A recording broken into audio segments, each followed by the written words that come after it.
Okay, so what's a pool party without a drink in hand? Whether it's an ice cold lemonade or something with a little more punch, you've got to have some summer sips. Shona's here to help us say hi to summer with sangria, 3 different ways. And Shona, when I was in Spain with Leo, it's like a day was not a day unless we had some sangria. So I love the fact that you're gonna make 3 different kinds right now. Basically, in all sangrias, the most important ingredient is wine. And then you usually have some kind of a liqueur, something like that, and fresh fruit.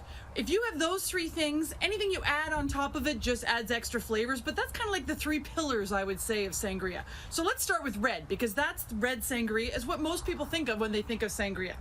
This is a really basic, really simple recipe, which I like to keep things, as you know, I like to keep things simple because I want people to actually do it, okay? So I'm going to start with brandy. Brandy's a pretty common ingredient in this, and we're going to put the recipe for all of these up on our website, of course, on the Cityline website, so everyone can have some. So have them, I mean. So this is a half a cup of brandy. Then I'm going to put a 1/3 of a cup of simple syrup, which is, you know, sugar water, and I'll get to that in a little bit. And then we're going to do a bottle of red. Now, when it comes to sangria, because you're kind of making this into somewhat of a punch, you don't have to break the bank when it comes to the bottle of wine that you choose. I chose this wine because it's called Bodacious Smooth Red. Like, isn't that amazing? And it's like so good on the pocketbook. It's a great price point because you don't, like I said, you're mixing all of these things. So if you went for a really high-end type of wine out there, it's going to get the flavors of that very special wine are going to get a little bit mixed. The last thing is just go to town on fresh fruit. Citrus is usually the more traditional thing that go in here. It can be lemons, it can be limes, it can be oranges, it can be what have you. So put one of each in there, give it a stir, and now just like you like to lounge when you sip it slowly with your company on the warm summer day, sangria has to sit. So you want to make sure this sangria is going to sit, all of them will sit in the fridge for minimum 4 hours, let's say, and the longer it sits, the better it gets, to the maximum of about 8.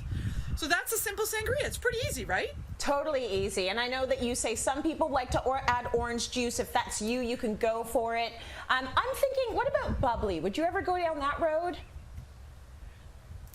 Yeah, you can make sangria with sparkling wine. Now, here's the thing about that, though, is you have to enjoy it right away. So that's something you got to get right on to enjoying it. So that's up to you. If you're going to do that, then you go right ahead. I'm going to put little bubbles in this one. Let's go to a white sangria. So I'm going back with the brandy again. I'm doing a 1/3 of a cup of brandy.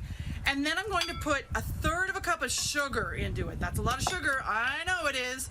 And we're going to stir that together. Now we're going to go to a white. You want a crisp white. I've got the Jackson Triggs Pinot Grigio. And I have to say, for those who want a little bit less alcohol, Jackson Triggs Pinot Grigio, they have a low alcohol wine. I think that's so smart, so you can have all the taste and enjoy it. So we're gonna dump all this white wine in here, and you know what? It's the great group cocktail, so we're gonna make this a double. And in this, we're going to put in the fresh fruit. So let's do strawberries and peaches and cherries, all those fresh orchard fruits that are out. I mean, my goodness, let's take advantage of this. No frozen fruit here this time of year. Go fresh all the way. And we're going to top it up with about 10 leaves of fresh basil. Stir that up, put that in the fridge again for that 4 to 8 hours. When you pull it out, add a little club soda to the top to give it that sparkle that you were looking for. And then, you know, I can go rosé all day, don't you, Tracy? Absolutely, and I'm right there with you, Shones. Okay, this one is a rosé sangria. I absolutely love it.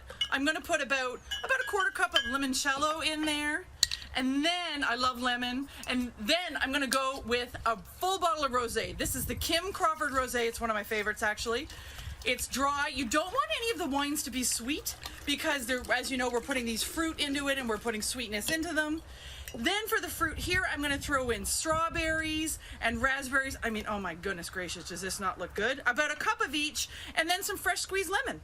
And same thing, this is good to go for you to enjoy all the fruit, put it in the fridge, let it kind of marinate in all the fruit juices, and you have sangria 3 ways.